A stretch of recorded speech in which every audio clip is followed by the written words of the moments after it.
지난 4월 30일 일왕에서 퇴위한 아키히토 전 일왕의 뒤를 이어 10월 22일 나루히토 일왕이 도쿄 왕궁에서 즉위식을 가졌습니다. 이날 이낙연 국무총리, 찰스 영국 왕세자, 두테르테 필리핀 대통령, 왕치산 중국 국가 부주석을 포함한 세계 186개국의 축하사절 등 2,000명가량이 즉위식에 참석했다고 합니다. 침략과 전쟁의 상징이었던 과거 일왕과는 달리 전후 세대인 나루히토 일왕의 경우 지난 8월 15일 일본 정부 주최로 열린 전국 전몰자 추도식에서 우리는 과거를 돌아보며 반성을 합니다. 전쟁이 반복되지 않기를 간절히 바랍니다라고 발언하는 등 과거에 대한 반성을 여러 차례 거론하며 아베 총리와는 다른 행보를 보이고 있어 이번 즉위식에 많은 사람들의 관심을 불러일으켰습니다. 일본의 가장 큰 국가적 전통 행사인 만큼 드레스 코드도 중요하게 여겨지고 있다고 하는데요. 일본 언론에 따르면 일왕과 남성 왕족의 경우 일본 황실과 귀족의 전통 의상인 소쿠타이를 입고 즉위식을 진행하며 일본 여성 참석자의 경우 통상적으로 기모노나 무릎이 완전히 가려지는 롱드레스를 입는 것이 일반적이라고 합니다.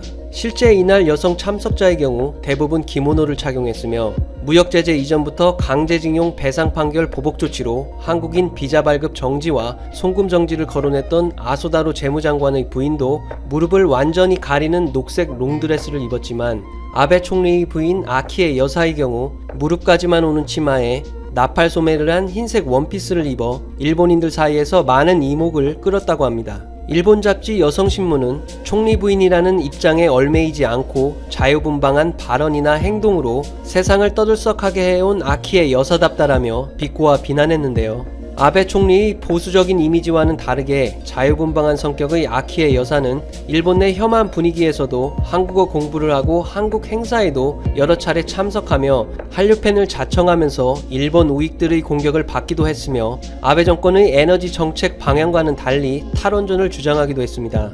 하지만 2017년 아베 정권의 최대 위기를 가져온 모리토모 학원의 국유지 헐값 매입에 아키의 여사가 관여했다는 의혹이 드러나면서 일본인들에게 큰 미움을 받고 있는데요. 이번 즉위식의 여성 복장 매뉴얼을 보더라도 아키의 여사의 옷차림이 규정 위반은 아니지만 이전의 행보 때문에 많은 일본 네티즌들의 공격을 받고 있습니다. 관련 기사 댓글에는 위반인지 아닌지는 모르겠지만 혼자 무릎을 내놓고 앉아있던 것이 대단하다. 역시 감각이 잘못된 사람인가?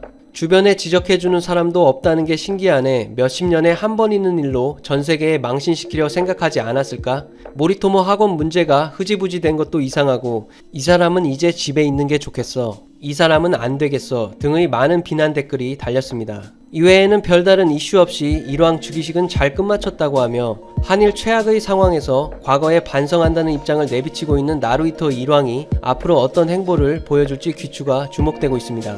이상 77튜브였습니다. 감사합니다.